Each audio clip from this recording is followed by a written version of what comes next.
Godrej Smart Care, professionals at your call.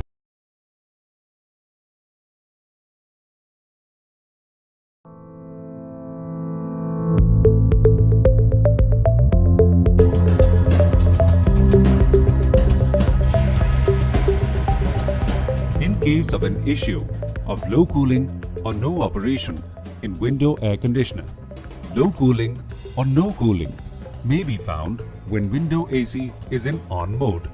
This could be due to various reasons like voltage issue, poor maintenance or any wrong mode selection.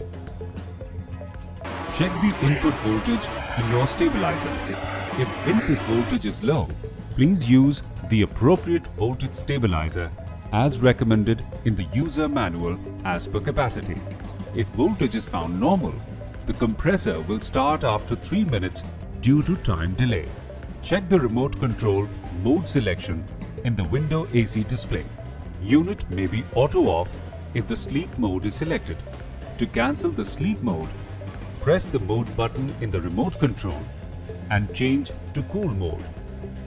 The option may vary model to model. To change the mode from fan mode to cool mode, press the mode button.